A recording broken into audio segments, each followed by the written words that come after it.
மக்களுக்கு நல்லது பண்றதுக்கு அரசியலுக்கு வாங்கடா, கொள்ளை அடிக்கிறது கொலை பண்றதுக்கு மாடா அரசியலுக்கு.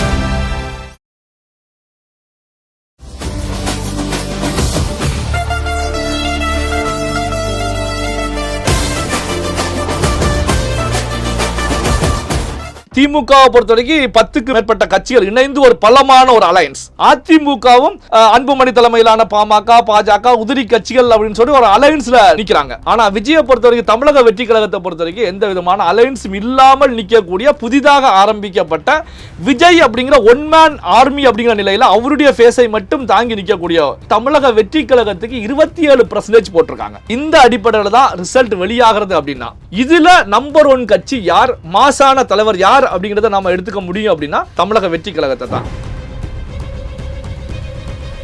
மெகா கருத்து கணிப்புகளின் அடிப்படையில் யார் ஒரு மாசான தலைவர், யார் எந்த கட்சி தமிழ்நாட்டில் ஓட்டு பேங்க் அதிகமாக வச்சிருக்கக்கூடிய கட்சி அப்படிங்கும் போது முதல் நிலையில தாவேகா வர்றாங்க, இரண்டாவது நிலையில திமுக வர்றாங்க, மூணாவது நிலையில அதிமுக வர்றாங்க. அப்போ ஒரு புதிதாக ஒரு கட்சி ஆரம்பித்து முதல் தேர்தலிலேயே இது போன்ற வாக்கு சதவீதத்தை பதிவு செய்கிறது தாவேகா அப்படின்னா இது தமிழக வரலாற்றில் எந்த கட்சியும் பதிவு செய்யாத ஒரு மிக பிரமாண்டமான ஒரு விஷயமா தான் நம்ம பார்க்க முடியும். இந்த அளவுக்கு மக்கள் மத்தியில் எழுச்சி ஏற்பட்டிருக்கிறது அப்படின்னு தான் பார்க்க முடியும். திமுக 1957ஆம் ஆண்டு வாக்குல தமிழகம் முழுவதும் தனித்து போட்டிடுறாங்க. அதுல திமுக பெற்ற வாக்கு சதவீதம் எத்தனை? 14% தான் திமுக வாங்குறாங்க. அதன் பிறகு திமுக தன்னுடைய வரலாற்றுல தனித்து போட்டியிட்ட வரலாறே கிடையாது. அப்போ பாத்தீங்கன்னா திமுக கூட தனித்து போட்டியிட்டு தன்னுடைய வாக்கு வங்கி சதவீதத்தை உறுதிப்படுத்தியது 14% தான். ஆனா விஜயுடைய வாக்கு சதவீதம் இப்போ யூனியனுடைய மெகா கருத்து கணிப்பு அடிப்படையில் 27%. அப்போ பாத்தீங்கன்னா இந்த கருத்து கணிப்பை பொறுத்த வரைக்கும் நம்ம சாதாரணமாக கடந்து செல்ல முடியாது. இந்த விஷயம் தான் பாத்தீங்க அப்படின்னா திமுக வட்டாரத்திலையும் சரி, அதிமுக வட்டாரத்திலையும் சரி பெரிய ஒரு புயலை கிளப்பி இருக்கும். நம்ம கட்சியை விட தமிழக வெற்றி கழகம் ஓட்டு பேங்க் அதிகமாக வச்சிருக்கக்கூடிய கட்சியாக ஒரு ரிஜிஸ்டர் பண்ண போறாங்க இந்த தேர்தலில் அப்படிங்கிற ஒரு பெரிய அதிர்வலையும் அண்ணா அறிவாலயத்திலையும் அடிச்சுக்கிட்டு இருக்கு. அங்க இபிஎஸ் எஸ்பி வேலுமணி மட்டத்திலையும் பெரிய ஒரு புயலாக புகம்பமாக தான் அடிச்சுட்டு இருக்கு. இந்த அடிப்படையில் பார்க்கும்போது ஃபர்ஸ்ட் யாரு, செகண்ட் யாரு? ஏன்னா அதிமுக 3வது இடத்துக்கு தள்ளப்படுறாங்க, சீமான் 4வது இடம், 3வது இடத்துக்கு அதிமுக தள்ளப்படுறாங்க. அப்போ பாத்தீங்கன்னா இந்த 2026 தேர்தலில்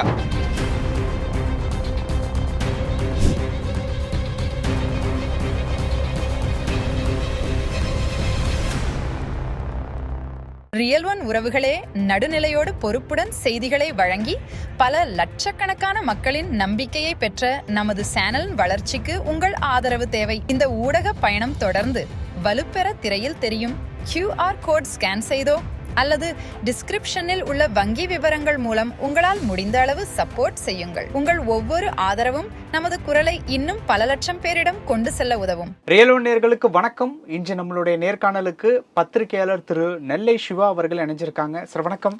வணக்கம் தமிழ். 2026 தேர்தலினுடைய இறுதிக்கட்ட பிரச்சார நேரத்திற்கு வந்தாச்சு. இப்போ பல நிறுவனங்கள்ல இருந்து கருத்து கணிப்பு சொல்லிக்கிட்டு இருக்காங்க. இப்போ சில நேரங்களுக்கு முன்னாடி தமிழ்நாட்டில் இருக்கக்கூடிய பிரபல நாளிதழான விகடன்லேருந்து சில கருத்து கணிப்பெல்லாம் சொல்லியிருக்காங்க. இந்த ஓவரால் கருத்து கணிப்பு சில விஷயங்களை சொல்ல வருது அப்படிங்கிறது மட்டும் நமக்கு பார்க்கும்போது புரியுது. உங்களுக்கு என்ன தோணுது? அதாவது கருத்து கணிப்பு அப்படிங்கிற ஒரு விஷயத்தை நாம பல நிறுவனங்கள் ஒரு கட்சி பேஸில் இன்டைரக்டாகவோ டைரக்டாகவோ சப்போர்ட் பண்ணி வெளியிடுறாங்க அப்படின்னு சொல்லப்பட்டாலும் அதே நேரத்தில் ஒரு சில கருத்து கணிப்புகளை பொறுத்த வரைக்கும் நம்ம ஆழமாக பார்க்க வேண்டிய ஒரு நிலையும் இருக்குது. என்ன காரணம் அப்படின்னா இந்த கணிப்பு உண்மையான கணிப்பு தானா? காரணம் என்ன அப்படின்னா, ஸோ ஒரு இதை பேஸ் பண்ணி ஒரு ஐடியாலஜியின் அடிப்படையில் இல்லை பணத்தின் அடிப்படையில் செயல்பட்டாலும் சில கருத்து கணிப்புகள் சொல்லக்கூடிய விஷயங்களை எடுத்து பார்க்கும்போது தான் அதில் இருக்கக்கூடிய ரகசியங்கள், அதில் இருக்கக்கூடிய உண்மைத்தன்மைகள் எல்லாமே வெளியில் தெரியக்கூடியதாக இருக்கும். இப்போ பார்த்தீங்கன்னா பல நிறுவனங்கள் தொடர்ச்சியாக கணிப்புகளை வெளியிட்டுக்கிட்டே இருக்காங்க. எல்லா கருத்து கணிப்புகளுமே பார்த்தீங்கன்னா பரவலாக அதிகமான கருத்து கணிப்புகளை பொறுத்த வரைக்கும் திமுக கூட்டணி 2026 தேர்தலில் வெற்றி பெற்று ஆட்சியை பிடிப்பாங்க அப்படிங்கிறதான் ஓவராலா கருத்து கணிப்புகள் சொல்லக்கூடிய ஒரு விஷயம். இதுல திமுக மெஜாரிட்டியோடு ஆட்சி அமைக்கிறதா அல்லது மைனாரிட்டி, அதாவது கூட்டணி கட்சிகளுடைய தயவோடு ஆட்சி அமைக்கிறதா அப்படிங்கிற நிலையிலையும் ஒரு சில கணிப்புகள் வெளியாகி இருக்கு. அதில் கவனிக்கப்பட வேண்டிய விஷயம் என்ன அப்படின்னா, அதிமுகவை பொறுத்த வரைக்கும் பெரிய அளவில் எந்த கணிப்புகளுமே வந்து அதிமுக வந்து ஒரு மெஜாரிட்டியோட ஆட்சி அமைக்கும் அல்லது அலையன்ஸ் சப்போர்ட்டோட ஆட்சி அமைக்கும் அப்படின்னு சொல்லி எந்த கணிப்புகளுமே பெரிய அளவில், ஒரு மூத்த பத்திரிகையாளர் மட்டும் தவிர அவரோட கருத்து கணிப்புல மட்டும் அது வந்தது இல்லை. அது வந்து நீங்கள் யாரை சொல்கிறீங்க அப்படிங்கிறது தெரியும். ஸோ அவரை பொறுத்த வரைக்கும் வந்து பார்த்தீங்கன்னா, இல்லை அதிமுக வந்து ஒரு 140லேருந்து 160 தொகுதிகள் வரைக்கும் வெற்றி பெற்று ஆட்சி அமைக்கும் அப்படின்னு சொல்லி அவர் ஒரு கணிப்பை வெளியிட்டிருக்காங்க. அதனால தான் நான் ஃபஸ்ட்டே சொன்னேன் என்ன அப்படின்னா, ஒரு கணிப்பை பொறுத்த வரைக்கும் இன்னைக்கு இருக்கக்கூடிய உலகத்தில் ஏதோ ஒரு சார்பு நிலையில் டைரக்டாகவோ இன்டைரக்டாகவோ இருந்தாலும் அதே நேரத்தில் வந்து அந்த கருத்து கணிப்பில் இருக்கக்கூடிய விஷயங்களை நாம் எடுத்து பார்க்கணும். இப்போ வந்து பார்த்தீங்கன்னா, நீங்கள் சொன்னது போல தான் ஒரு சில மணித்துளிகள் முந்திய நிலையில் விகடனை பொறுத்த வரைக்கும் ஜூனியர் விகடன் பிரபலமான பத்திரிகை, 100 ஆண்டுகளை கடந்த பாரம்பரியம் மிக்க ஒரு பத்திரிகை நிறுவனம் விகடனை பொறுத்த வரைக்கும். அந்த விகடனில் பட்டை தீட்டப்பட்டவர்களில் ஒருவராக நானும் விகடனில் பணியாற்றி வெளியே வந்தேன் அப்படிங்கிறத நாம் பெருமையாக சொல்லிக்கிறோம்.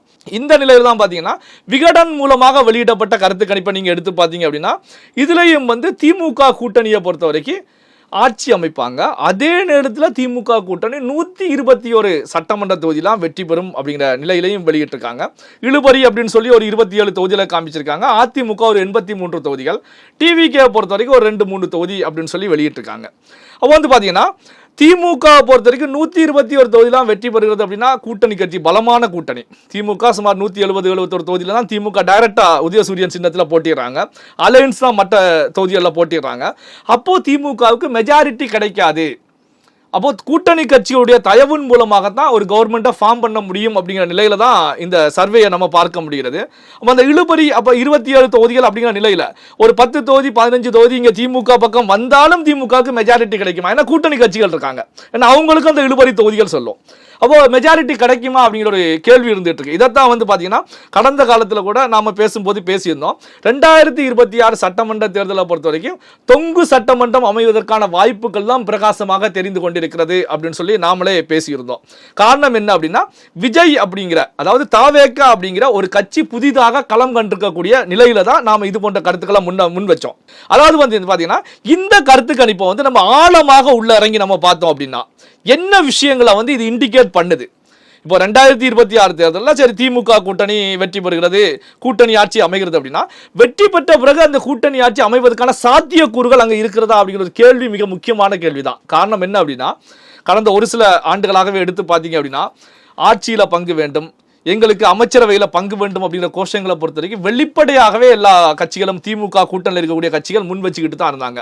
காங்கிரஸ் கட்சியாக இருக்கட்டும், திருமாவளவன் அவர்களாக இருக்கட்டும், ஏன்னா விடுதலை சிறுத்தைகள் கட்சியை பொறுத்த வரைக்கும் பலபடி மேலே போய் அவங்களுக்கு பிரஷரை ஏற்படுத்தினாங்க.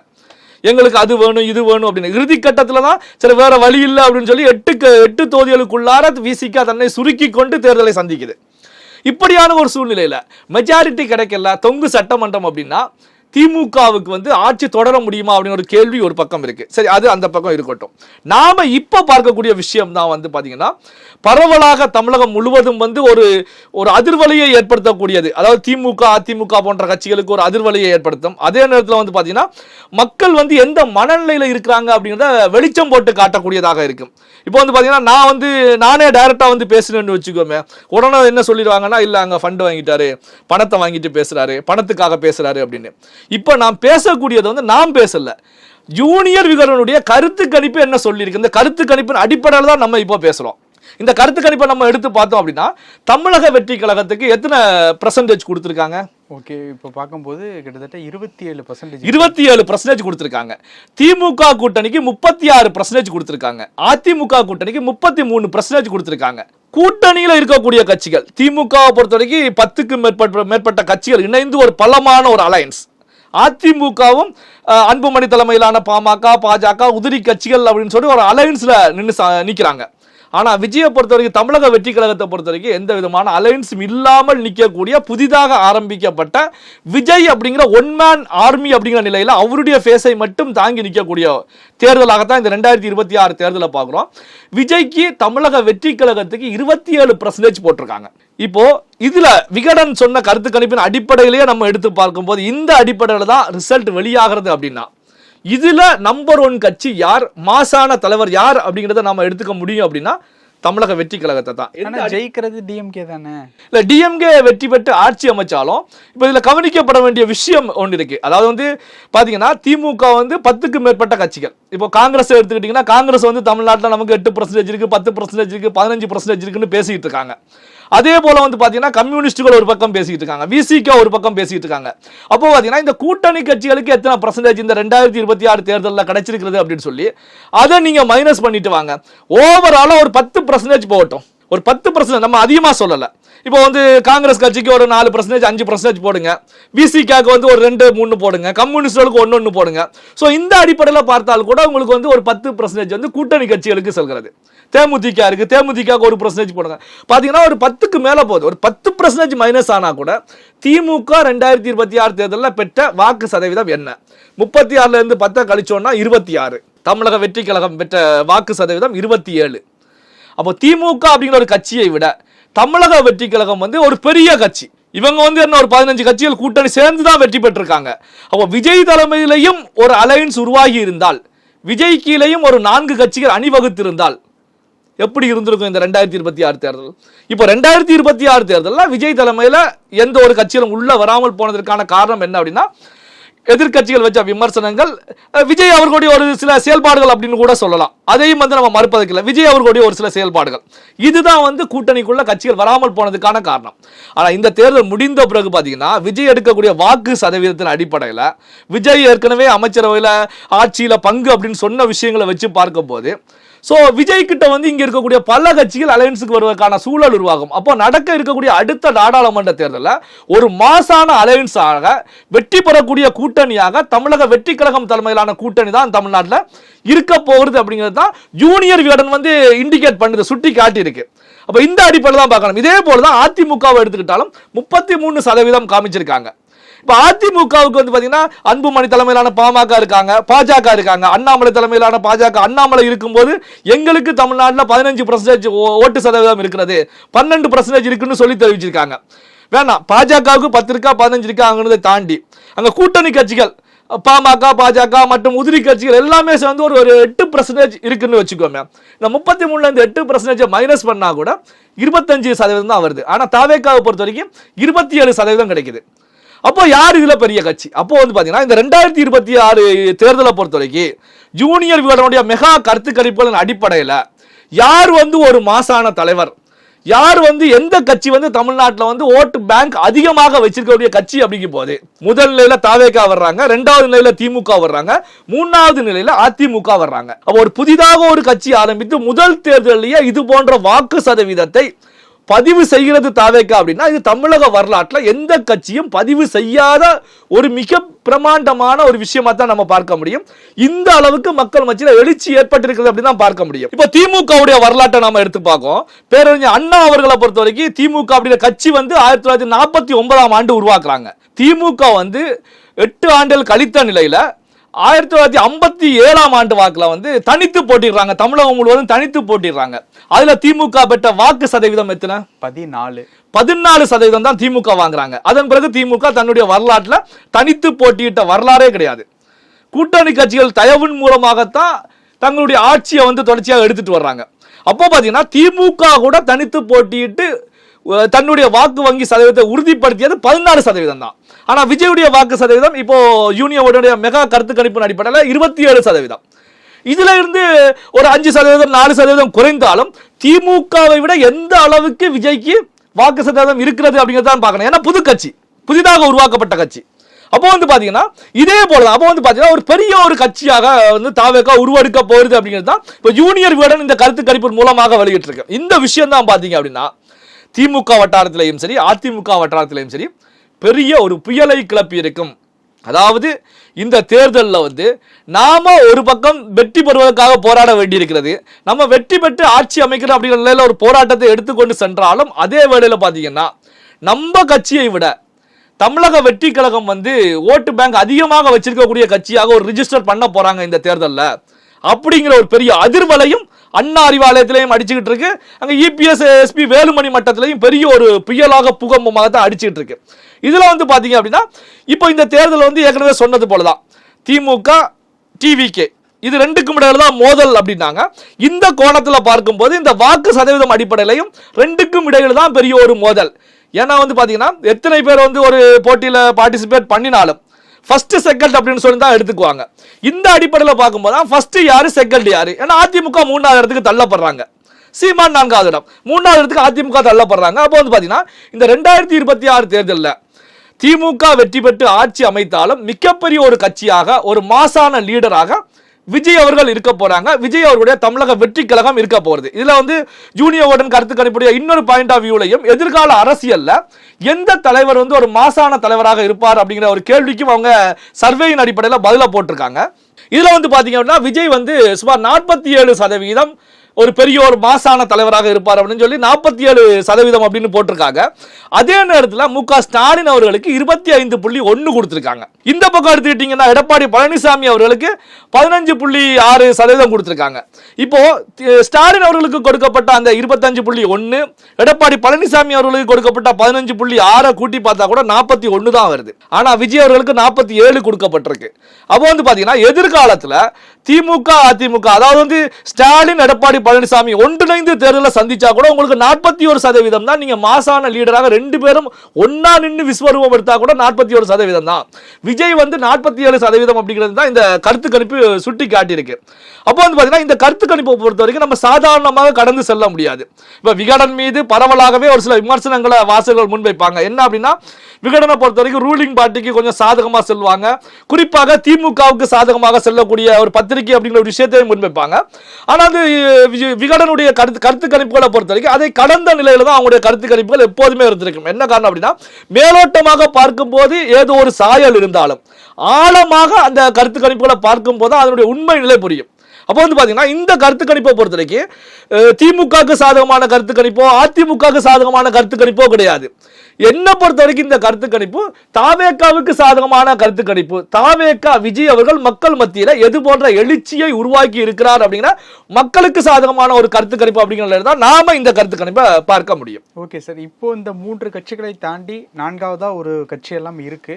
ஸோ அவங்களுக்கெல்லாம் அடுத்த இதில் அந்த லிஸ்ட்டில் கூட அவங்க வரமாட்டாங்களா அப்படிங்கிற ஒரு கேள்வி வருது. ஏன்னா 3% 4வது இடம் அப்படிங்கிறப்ப அந்த ஒரு கேள்வி வருது. இல்லை, இப்போ நீங்கள் சீமான் அவர்களை கேட்குறீங்க. இப்போ சீமான் அவர்களை பொறுத்த வரைக்கும் வந்து நம்ம ஏற்கனவே நம்ம பேசியிருந்தோம்.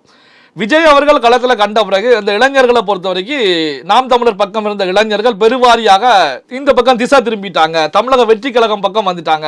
ஏன்னா வந்து நம்ம யதார்த்தமான ஒரு நிலையை புரிஞ்சுக்கணும். என்ன அப்படின்னா வந்து யாராக இருந்தாலும் சரி, எங்க ஒரு களப்பணி ஆட்டணும், கட்சியில வேகமா செயல்படணும் அப்படின்னாலும் அவங்க வாழ்நாள் முழுவதும் போராட்டம் அப்படிங்கிற நிலையிலேயே அவங்க வாழ்க்கையை கழிக்க முடியாது. போராட்டமாக வாழ்க்கை இருந்தாலும் அதுல வளர்ச்சி அப்படிங்கிற ஒரு விஷயம் வந்து கண்டிப்பாக இருக்கணும். எந்த துறையா இருந்தாலும் சரி, நம்ம ஒரு நிறுவனத்துல வேலைக்கு சேர்ந்தாலும் அங்க வளர்ச்சி இருந்தா தான் நம்ம அங்க தொடர்ச்சியாக பயணிக்க முடியும்.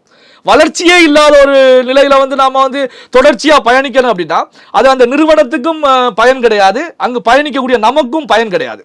அப்போ பார்த்தீங்கன்னா நாம் தமிழரை பொறுத்த வரைக்கும் கட்சி கண்டு பல ஆண்டுகள் ஆன நிலையிலையும் பல தேர்தல்களை சந்தித்த நிலையிலையும் இன்னும் ஒரு கவுன்சிலராக கூட உள்ள நுழைய முடியாத ஒரு நிலையில தான் நாம் தமிழர் கட்சி இருந்துட்டு இருக்கு. அப்போ வந்து பார்த்தீங்கன்னா அங்க இருக்கக்கூடிய தொண்டர்கள் என்னதான் ஒரு தமிழ் தேசியம் அப்படிங்கிற நிலையில பட்டு கொண்டிருந்தாலும் அப்போ இந்த குதிரையில நம்ம பயணிக்கிறதுனால நமக்கும் லாபம் கிடையாது, அந்த அமைப்புக்கும் லாபம் கிடையாது.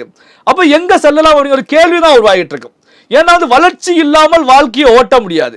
நம்ம பிறந்த நிலையிலிருந்தே இதுதான் நம்முடைய பொருளாதாரம், சாகும் வரைக்கும் இதே பொருளாதார நிலையில தான் சாகணும் அப்படின்னா யாருமே ஏத்துக்க மாட்டாங்க.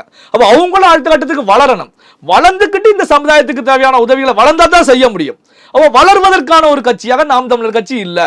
ஏன்னா அவங்க தனிச்சு போட்டிடுறாங்க. சீமானவங்க தனிச்சு போட்டிடுவது ஏற்றுக்கொள்ளக்கூடியதாக இருந்தாலும் அதே நேரத்தில் வந்து பாத்தீங்க அப்படின்னா தனித்து போட்டியிட்டாலும் சீமான் என்னத்தை சாதிச்சிருக்காங்க, எந்த விதமான சாதனையும் பெரிய அளவில் சொல்லக்கூடிய அளவுக்கு இல்லை. அப்படிங்கும் போதுதான் அங்கே இருக்கக்கூடிய டீம் அங்கிருந்த வாக்காளர்களை பொறுத்த வரைக்கும் அப்படியே இங்க தாவேகா பக்கம் ஷிஃப்ட் ஆகிட்டாங்க. அதனாலதான் பாத்தீங்கன்னா எல்லா நிறுவனங்களுடைய கருத்து கணிப்புகளுமே கடந்த முறை 8% மேலாக வாங்கியிருந்த நாம் தமிழர் கட்சி இந்த முறை 1% ஒரு 3% 4% சுருங்கி இருக்கிறது. இப்போ விகடனுடைய ஜூனியருடைய கருத்து கணிப்பும் 3% அப்படின்னு சொல்லி குறிப்பிட்டிருக்காங்க அப்படின்னு நினைக்கிறேன். கடந்த முறை 8.5 இப்போ 3 8.5 குறிப்பிட்ட ஜூனியர் விட இப்போ 3% சொல்லி வெளியிட்டு இருக்காங்க. ஆனா அதே நேரத்தில் விஜய்க்கு 27%. அப்போ நாம் தமிழருக்கும் தமிழக வெற்றி கழகத்துக்கும் பாத்தீங்கன்னா மடுவுக்கும் மலைக்கும் இடையிலான ஒரு டிஸ்டன்ஸ் அப்படிங்கிற நிலையில தான் தமிழக வெற்றி கழகம் மேல நின்றுட்டு இருக்கு. அதாவது ஏணி வச்சாலும் எட்டாவது ஒரு உயரத்துல தமிழக வெற்றி கழகம் இருக்கிறது. நாம் தமிழரை பொறுத்த வரைக்கும் ஒரு அதுல பாதாளத்துல தான் இருந்துகிட்டு இருக்கு அப்படிங்கிற அடிப்படையில் தான் நம்ம பார்க்க முடியும். இப்போ இதை பேசுறதுனால வந்து இவங்க நாம் தமிழருக்கு எதிரானவங்க அப்படின்னு கிடையாது. நம்ம ஏற்கனவே சொல்லிட்டோம், இந்த கருத்து கணிப்பின் அடிப்படையில் இருக்கக்கூடிய ரியல் ஃபேக்டை தான் நம்ம இதுல பேச போறோம். இதுல வந்து எனக்கு வந்து விஜய் அவர்கள் தமிழக வெற்றி கழகம் வேண்டிய கட்சியும் கிடையாது, நாம் தமிழர் எதிரான கட்சியும் கிடையாது, திமுக எனக்கு எதிரான கட்சியும் கிடையாது, அதிமுக எனக்கு வேண்டிய கட்சி எதுவுமே கிடையாது. இப்போ வந்து ரியல் ஃபேக்ட் என்ன அதை வந்து நாம இப்போ வெளிப்படையாக பேசியிருக்கோம். பல விஷயங்கள் பேசியிருக்கோம். நேரத்துக்கு ரொம்ப நன்றி. நன்றி. உங்கள் பிசினஸ் இன்னும் அதிக மக்களை சென்றடைய வேண்டுமா? இன்றைய டிஜிட்டல் உலகில் சரியான ப்ரமோஷன் தான் வெற்றியின் முதல் படி. தமிழகம் முழுவதும் பல லட்சக்கணக்கான பார்வையாளர்களை தினமும் சென்றடையும் ரியல் ஒன் யூடியூப் சேனல்களில் உங்கள் பிசினஸ் இனி எல்லோரும் அறியட்டும். குறைந்த செலவில் அதிக ரீச். உங்கள் பிராண்டுக்கு நம்பிக்கையும் வளர்ச்சியும் சேர்க்க இன்றே எங்களை தொடர்பு கொள்ளுங்கள். 928 00 87 164